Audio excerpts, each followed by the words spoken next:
Hi guys, welcome back to our channel Bhavishri Official. So இப்போதான் நீங்க first time கலச வச்சு நீங்க சாமி கும்பிட போறீங்க, வரலட்சுமி நோம்பு எடுக்க போறீங்க அப்படின்னு இருக்கீங்களா?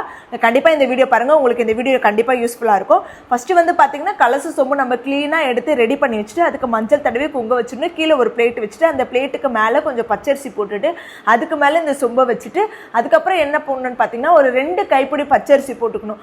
போட்டு முடிச்சுட்டு நம்ம போடுறதுக்கு முன்னாடி சாமி நல்லா மனசுல நினைச்சுக்கிட்டு அந்த பச்சரிசி போட்டு அது கூடவே விபூதி, குங்குமம், சந்தனம், ஒரு மஞ்சள் கட்டு இதை 4த்தையுமே அது கூட போட்டுட்டு கொஞ்சோண்டு பச்சை கற்பூரம் அது கூடவே போட்டுருணும். அது கூடவே ஒரே ஒரு ஜாதிக்காய், நீங்கள் நாட்டு மருந்து கேட்ட எல்லாம் கிடைக்கும், ஜாதிக்காய் போட்டுருணும். போட்டுட்ட பிறகு அது கூடவே என்னென்ன போடணும்னு பார்த்தீங்கன்னா 3 கிராம்பு, 3 ஏலக்காய் அதை போட்டுட்டு அது கூடவே 2 வளையல் போடணும். வளையல் இது எல்லாத்தையும் நம்ம எதுக்கு போடுறோம் அப்படின்னு பார்த்தீங்கன்னா, இந்த வருஷம் நீங்கள் வரலட்சுமி நோம்பு எடுத்து கும்பிட்றீங்க, அதை நீங்கள் தொடர்ந்து செய்யணுன்றதுக்கு இதுதான் வந்து ஐதீகம்.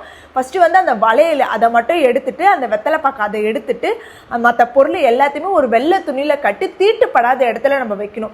வச்சுட்டு பிறகு என்ன ஆகணும், அடுத்த வருஷம் அதை எடுத்து பார்க்கும்போது அதுல வந்து ஒரு பூச்சோ இல்லைன்னா எலுமிச்சப்பழ அழுவியோ இருந்தாலும் நீங்க கும்பிடக்கூடாதுன்றது தான் ஐதீகம். ஸோ அதுல எதுவுமே பூச்சி பிடிக்காம அப்படியே நல்லா இருக்குன்றது பட்சத்தில் நம்ம அடுத்தடுத்த வருஷம் எடுத்துக்கும்போலாம் இதுதான் வந்து வரலட்சுமி நோம்போட ஐதீகம். ஸோ நீங்க இந்த மாதிரி ட்ரை பண்ணி பாருங்க. அடுத்த வருஷம் நீங்க எடுத்து கும்பிடும் போது பூச்சி இல்லைன்னா நீங்க கண்டிப்பா அதை தாராளமா கும்பிடலாம். ஸோ நான் பேசிட்டு இருக்கும்போது இடையில என்ன போட்டேன் அப்படின்னு பார்த்தீங்கன்னா காயின் அந்த சில்லற காயின் அதை போட்டுருணும். சில்லற காயின் வந்து ஒரு கணக்கோட தான் போடணும். 38 ரூபாய், 13 ரூபாய் அந்த மாதிரி ஒரு கணக்கோட போடணும். போட்டுட்டு அதை எடுத்து அதுக்குள்ளே போட்டுட்டு அது கூடவே வெள்ளி காயின் ஏதாவது இருந்தால் நீங்கள் அந்த வெள்ளி காயினும் போட்டுடலாம். இது கூடவே பார்த்தீங்கன்னா ஒரு 4லேருந்து 5 வெத்தலை அது கூட பாக்கு வச்சுட்டு மடிச்சு ஓரமாக வைக்கணும். நான் அப்படியே ஃபர்ஸ்ட் டைம் செய்யறதுனால அப்படியே பரப்பி வச்சுட்டு ஆனால் அப்படி வைக்கக்கூடாது, மடிச்சு ஓரமாக வச்சிருங்க. அப்போ தான் வந்துட்டு நம்ம அதை சுற்றி மாவில் வைக்கும் போது நம்மளுக்கு கொஞ்சம் ஸ்பேஸ் இருக்கும்.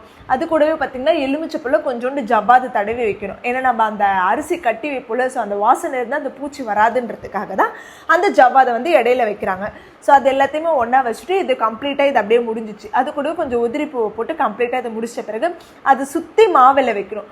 மாவில் நம்ம அந்த கடையில் போய் கேட்டாலும் இல்லை வீட்டில் எங்கேயாவது பறிச்சிங்கனாலுமே இருக்கும், அந்த மாவில் எல்லாத்தையுமே நல்லா சுத்தம் பண்ணிவிட்டு அதுக்குள்ள 4 பக்கமும் மஞ்சள் தடவிட்டு அது கூடவே அந்த மாவிலையை சுற்றி வச்சிடணும். அதுக்கப்புறம் பார்த்தீங்கன்னா கலசம் தேங்காய், நீங்கள் கடையில் போய் கேட்டிங்கனாலே கலசம் தேங்காய் கொடுப்பாங்க.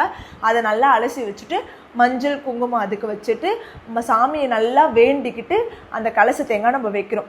ஒன்ஸ் நம்ம தேங்காய் வச்சிட்ட பிறகு கண்டிப்பாக நம்ம திரும்பவும் வந்துட்டு அந்த தேங்காவை எடுக்கக்கூடாது. நல்லா மனசார சாமியை நினச்சிட்டு அந்த கலச தேங்காய் வச்சுட்டு அதை அப்படியே லட்சுமி ஃபோட்டோ எடுத்து ஓரமாக வச்சிடணும். ஸோ இது வரைக்கும் நீங்கள் பண்ணிங்கனாலுமே போதும். கலச தேங்காய்க்கு நான் வந்து ஃபர்ஸ்ட் டைம் பண்ணுறதுனால பன்னீர் எதுவுமே ஊற்றலை. ஆக்சுவலாக பன்னீர் ஊற்றணும், அது வந்து கலசம் வந்து நம்ம தொடர்ந்து வைக்கிறோன்ற பட்சத்தில் நம்ம பன்னீர் ஊற்றலாம். பட் ஆனால் நாங்கள் பன்னீர் ஊற்றலை.